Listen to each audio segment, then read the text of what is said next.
Dan Makassar itu salah satu yang komunitas yang paling diunggulkan kan beras. Beras kan ditukar dengan rempah gitu. Jadi paradigmanya bukan hanya rempah ya, bukan hanya kemudian cengkeh, pala dan seterusnya, tapi segala yang diperdagangkan di situ. Diperdagangkan kemudian komoditas-komoditasnya apa kain atau sutra atau perak, segala bentuk pertukaran itu. Cuma pikiran itu, gagasan itu, nah kesenian cuma diberi nama rempah karena memang itu adalah. Halo sahabat budaya, selamat datang di podcast BPNB Sulsel. Kali ini kita kedatangan tamu, kakak saya di kantor dan di satu kampus alma mater juga di UNM di Parontamung ya kak. Saya Gunung Sari. Gunung Sari, ya. Iya. Kita beda kampus. Satu universitas. Iya, beda fakultas. Sekarang beliau senior saya di kantor BPNB Sulsel. Sebagai peneliti sejarah, kita coba bicara-bicara. Kak Taufik, apa kabar? Ya, baik, alhamdulillah. Jadi, kita ngobrol tentang ini jalur rempah. Iya. Teman-teman di Instagram banyak bertanya yang rencana mau ikut di festival film pendek. Itu pada kebingungan. Banyak yang mau daftar kak.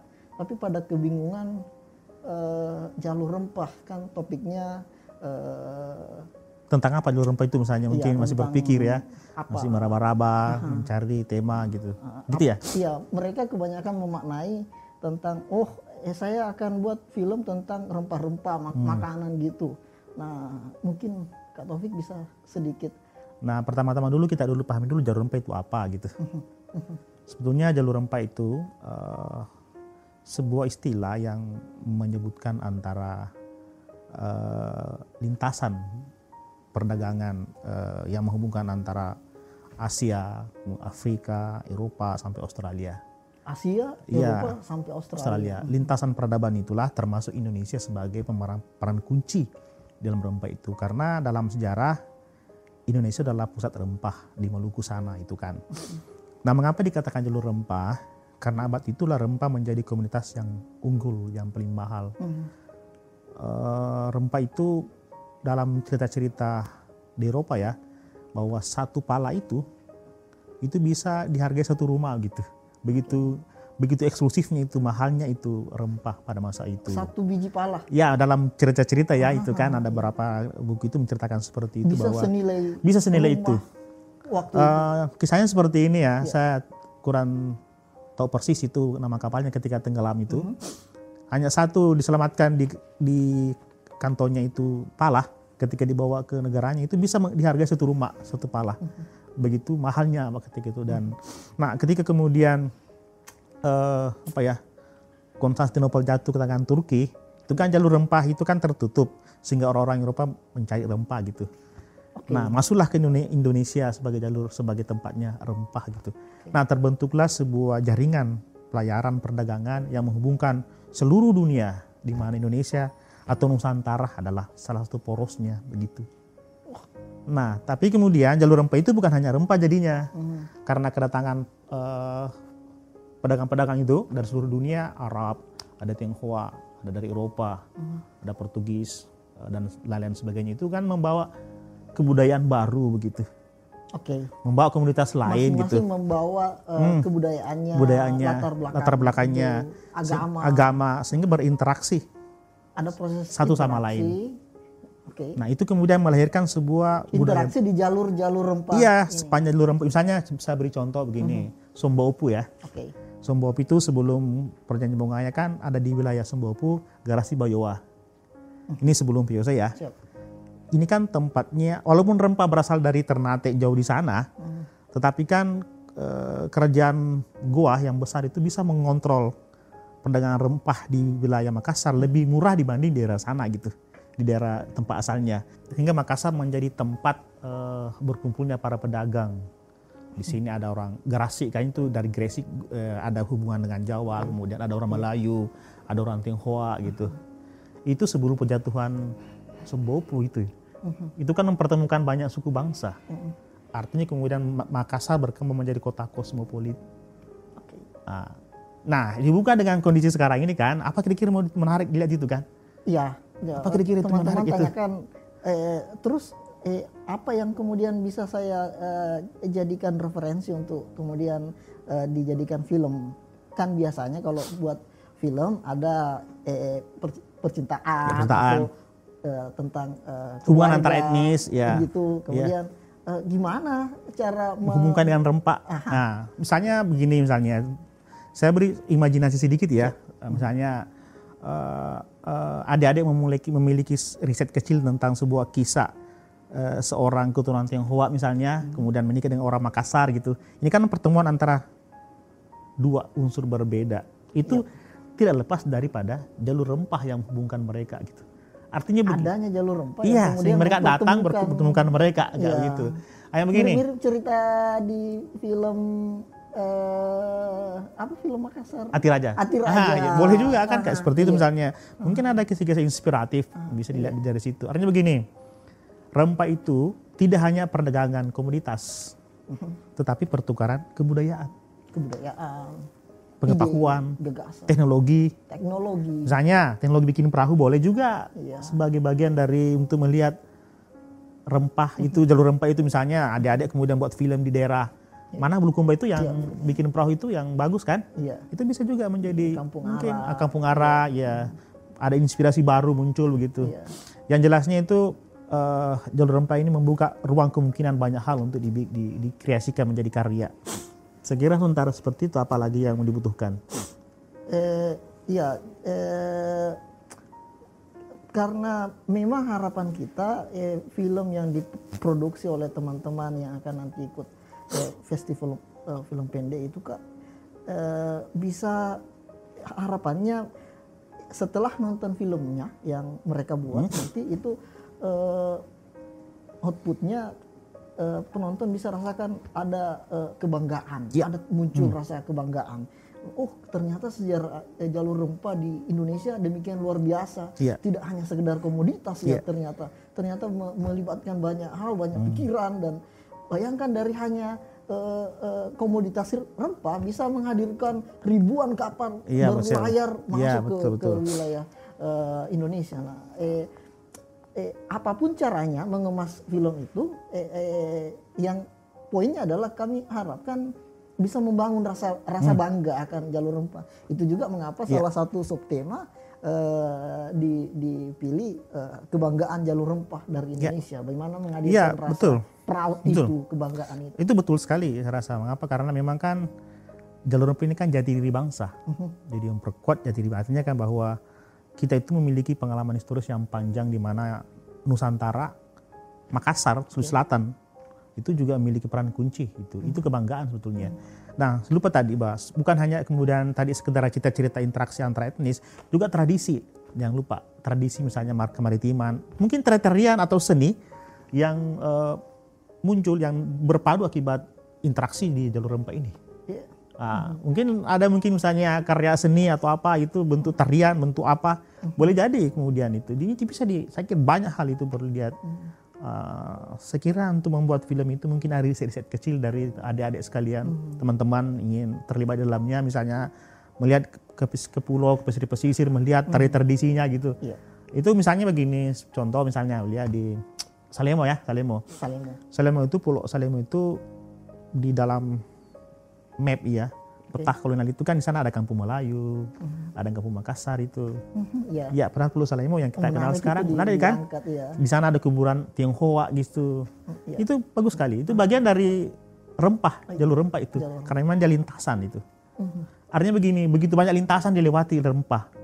Pelabuhan-pelabuhan, kota-kota bandar banyak. Gitu. Apa memang salah satu yang mendorong jalur tadi kita singgung tentang Konstantinopel. Apa memang pengaruh diambil alihnya Konstantinopel oleh Kekaisaran Ottoman sehingga jalur rempah itu kemudian bisa berubah atau sejak dulu memang? Ya, sejak dulu, jauh sebelum itu. Cuma karena peristiwa global itu, politik global itu membuka ruang lebih besar kemudian orang Eropa langsung ke titik rempah gitu. semakin mendukung posisi Indonesia Nusantara. Iya, artinya kan sudah misalnya bangsa Portugis, Belanda mencari rempah gitu. Di mana sih rempah itu karena tertutup jalannya kan. Tapi jauh sebelumnya kedatangan mereka itu perdagangan rempah sudah luar biasa. Dan Makassar itu salah satu yang komunitas yang paling diunggulkan kan beras. Beras kan ditukar dengan rempah gitu. Jadi paradigmanya bukan hanya rempah ya, bukan hanya cengkeh, pala dan seterusnya, tapi segala yang diperdagangkan di situ. Diperdagangkan kemudian komoditasnya apa kain atau sutra atau perak, segala bentuk pertukaran itu. Cuma pikiran itu, gagasan itu, kesenian cuma diberi nama rempah karena memang itu adalah titik pangkalnya adalah terbuka jalurnya ke jalur rempah. Ketika rempah dicari melahirkan bau stimulusnya yang betul adalah rempah yang itu menarik berbagai ide komunitas lain, komunitas lain. Itu kemudian saya begini, orang Cina masuk ke sini mengambil rempah misalnya kan dia membawa keramik kan, kan pedagang keramik, bagian dari jalur rempah juga diperdagangkan gitu. Jadi jalur rempah itu bukan cuma jalur ekonomi, jalur kebudayaan, jalur sosial, jalur interaksi antar budaya gitu. Seperti itu cakupannya. Referensi. Ya, juga bagus soalnya kayak seperti benda-benda benteng itu kan. Tadi kan ada tradisi kan, misalnya bisa tradisi, bisa ritual, kemudian ada pakaian, bisa busana, ada karya seni, bisa tarian, bisa ini yang berkaitan dengan rempah. Bisa juga benda-benda gitu, perkakas, benteng, bangunan-bangunan, itu boleh juga ada inspirasi muncul memfilmkan itu, dibikin ceritanya gitu, dinner ceritanya gitu. Memungkinkan juga bisa mengangkat salah satu tokoh begitu tokoh katakanlah orang Makassar yang kemudian berlayar ke berwisata ke berbagai kota di Indonesia, kemudian tokoh tersebut menceritakan tentang warisan peradaban yang dipengaruhi oleh jalur rempah. Bisa. Sehingga kelihatan ada mungkin bukti-bukti artefak peninggalan masa lalu yang demikian, seperti kayak di selayar jangkar besar Nekara begitu ya. Bagaimana bisa jangkar sebesar sampai itu di situ. Bisa sampai ke situ? Bagaimana kapalnya dan apa yang mendorong? Ternyata rempah yang di situ bisa dijadikan klimaks film teman-teman di festival film pendek yang ingin ikut. Saya ide itu sangat bagus ide itu. Jadi boleh jadi kemudian adik-adik teman-teman yang terlibat di dalamnya memunculkan tokoh misalnya ya, tokoh yang boleh jadi sebuah tokoh imajinatif, tapi kemudian ceritanya berlatar historis kan gitu. Tapi saya sarankan mungkin penting juga misalnya ada sedikit membaca referensi, kemudian riset kecil gitu kan, diskusi dulu, kemudian seperti itu mungkin, atau melibatkan mahasiswa sejarah sebagai konsultannya minta saran gitu, diskusi kan, seperti itu mungkin jauh lebih bagus untuk mencari ide gitu. Menarik juga seperti di Buton, di Bau-Bau, Kesultanan Buton, disebut-sebut sebagai benteng terluas di dunia. Itu hadirnya benteng itu saya pikir juga tidak serta-merta dibuat begitu saja, tetapi karena berada di jalur rempah, sehingga dia ada rasa ancaman dari berbagai pihak luar, sehingga mendorong Sultan Buton untuk mendirikan benteng seluas itu. Dan itu warisan dunia, itu besar, luar biasa itu. Itu juga teknologi sekali tuh, dan mereka mengabus teknologi cara membuat benteng kan. Itu bukan pekerjaan yang mudah. Sama dengan di benteng Sembopu. Itu diadopsi dari mana cara membuat benteng itu? Meriam dan seterusnya. Itu bukan hanya muncul di sini, tapi dia interaksi antara berbagai teknologi gitu. Artinya turut mendorong perkembangan teknologi, dan peradaban. Memang peradaban. Maka dikatakan lintasan peradaban. Jadi tidak yang menghubungkan antara titik-titik satu yang lain, sehingga ada pelahiran peradaban dunia di situ. Mendorong percepatan peradaban, teknologi, pengetahuan, pengobatan, banyak hal itu. Bagaimana Karang Patingaluang bisa paham tentang astronomi melalui jalur rempah dia dapat buku-buku itu. Ya buku itu ya, terkait juga ada itu, semua itu. Jadi apa yang kita nikmati sekarang ini ya, itu adalah orisan dari jalur rempah sebetulnya. Kota Makassar ya yang kita nikmati sekarang ini juga adalah kota yang dibangun dari aktivitas jalur rempah. Sehingga kehadiran saudara kita orang Tionghoa di sini, kemudian orang Melayu di sini, itu juga karena rempah yang mereka datang ke sini untuk berdagang. Sehingga Makassar ini dibangun dari berbagai macam etnis, bukan hanya Makassar kan, karena kita bertumbuh bersama dengan etnis lain. Apakah komoditas rempah itu hanya ada di Indonesia kala itu sehingga mendorong? Oh tidak. Itu misalnya kan banyak jenis rempah, ada kayu manis, ada juga India, ada pala, lada tidak asal dari India. Kalau pala kemudian cengkeh di Ternate, tapi kan yang paling utama dicari abad rempah itu kan cengkeh sama lada, cengkeh kan, pala itu yang paling sangat ini, dan itu kemudian membuka jalur yang termasuknya berbagai macam pedagang di sini. Dan itu kemudian tidak hanya melahirkan konflik ya antara kerajaan-kerajaan, antara VOC, antara Belanda yang mendominasi rempah, itu sangat dinamis sebetulnya. Itu ini persoalan ini sangat dinamis, dan itu kalau ingin dikaji mungkin kalau di perguruan tinggi mungkin satu mata kuliah belum selesai untuk dibahas itu jalur rempah itu, karena itu sangat panjang ceritanya. Mulai dari sebelum kedatangan Belanda, sebelum kedatangan orang-orang Eropa di sini sudah orang berdagang. Ya sudah berdagang dan sudah ramai di sini. Sudah ramai. Dan Makassar sudah menjadi kota kosmopolit. Terutama setelah Malaka jatuh ke tangan Portugis tahun 1915 ya. Setelah itu kan jalur pelayaran berubah gitu. Nah, Makassar menjadi kota bandar terpenting di kawasan Indonesia Timur. Posisi demikian strategis. Iya, Makassar. Kemudian Makassar menjadi maju kota dunia. Jadi wacana kota dunia sebenarnya bukan baru-baru. Bukan baru ya. Jauh sebelumnya. Sebelum kedatangan VOC sudah menjadi kota dunia. Saya tidak tahu urutan keberapa ya. Jumlah penduduk Makassar itu lebih banyak dibanding Belanda. Kalau tidak salah ya, saya lupa berapa jumlah persisnya ya. Nah, jelas datanya ya bahwa sudah berkumpul banyak orang di sini penduduk kota Makassar gitu. Sudah ramai. Nah kalau kita misalnya buka peta kota Makassar ya, itu kan kelihatan itu. Benteng Sembopu, kemudian ada Melayu, ada perahu, tukang bikin perahu, ada kemudian loji-loji ya yang kantor-kantor dagang, Belgia, ada Portugis, ada apa dan seterusnya. Macam kedutaan. Kantor-kantor dagang itu. Dan mereka kemudian berdagang dengan hak yang sama, dengan aturan yang baik. Sebetulnya yang membuat ramai itu datang pedagang itu karena ada aturan hukum yang baik dan yang adil, yang perlakuan sama dengan para pedagang. Makanya Makassar itu menjadi tempat sandar yang aman bagi para pedagang, kan dilindungi oleh raja, oleh sultan. Aktivitas perdagangan juga ada semacam fair play begitu. Iya. Tidak ada yang monopoli. Tidak monopoli.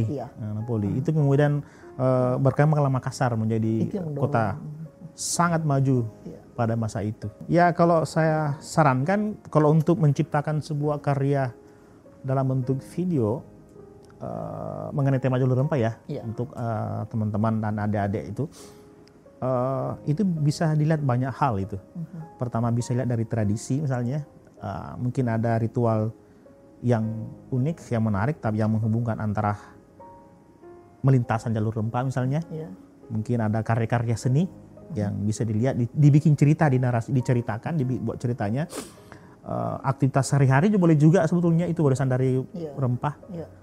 Misalnya hubungan antara etnis misalnya, perkawinan, asimilasi, itu banyak sekali, akulturasi, itu bisa dilihat dari situ. Belum narasi yang tradisi lisan ya. Misalnya ada cerita-cerita menarik, ada cerita keluarga, cerita tokoh yang mengisahkan tentang perjalanan pelayaran, perdagangan, pernah tenggelam, pernah apa dan seterusnya, dan bangkit kembali gitu. Itu bisa dilihat juga. Bisa diangkat. Ada juga bisa juga langsung melihat misalnya di potret. Potret itu kan salah satu, itu kan masih pelayaran kapal-kapal tradisional kan. Bisa dilihat bagaimana kemudian perkembangan teknologi perahu. Sekarang menggunakan mesin. Nah dibandingkan misalnya dengan di Bulukumba, bagaimana dengan data-data atau gambar-gambar perahu pada zaman kolonial, kerajaan, bisa dilihat perkembangan itu dan bisa difilmkan saya kira. Dibikin narasi atau bikin cerita. Nah, tergantung cara kita mengemas cerita itu. Tadi sudah disampaikan banyak hal tentang jalur rempah, mulai dari integrasi ternyata banyak mendorong akhirnya terjadi banyak hal perubahan dari seni kebudayaan kita juga, gagasan sampai percintaan juga bisa terpengaruh dari jalur rempah. Saya pikir sudah banyak referensi yang diberikan, tinggal teman-teman daftar, jangan ragu untuk daftar saja dulu. Kalaupun idenya belum matang, setelah nanti menjadi peserta, itu idenya bisa direvisi, diperbaiki, ditambahkan. Masih bisa direvisi idenya? Boleh dirubah. Bukan sesuatu yang saklek yang masih bisa cair ya. Teman-teman peserta itu setelah ikut materi jadi peserta, ikut materi workshop film pendek, dia akan dibekali materi sinematografi, kemudian teknik produksi, juga tentang jalur rempah. Dia akan dijelaskan lebih detail lagi teman-teman peserta ini untuk memahami alur jalur rempah dan dihubungkan nanti dengan ide cerita dasar mereka. Jadi bisa muncul ide cerita baru yang lebih bagus lagi, diberi ruang untuk itu. Iya, sehingga teman-teman bisa rubah, merevisi kembali sesuai dengan kreasi imajinasi teman-teman. Jadi daftar saja dulu, kalau perkembangan ide ceritanya itu bisa diperbaiki, ditambahkan dan dimodifikasi sesuai dengan kreativitas teman-teman. Nanti saat setelah ikut workshop barulah kemudian diproduksi itu, sehingga ide yang ada tidak mesti mentah-mentah itu juga yang akan diproduksi. Saya pikir itu untuk pembahasan kita kali ini. Terima kasih banyak Kak Taufik sudah membantu memberi gambaran tentang jalur rempah yang dihubungkan dengan produksi film. Sampai jumpa di pertemuan kita selanjutnya.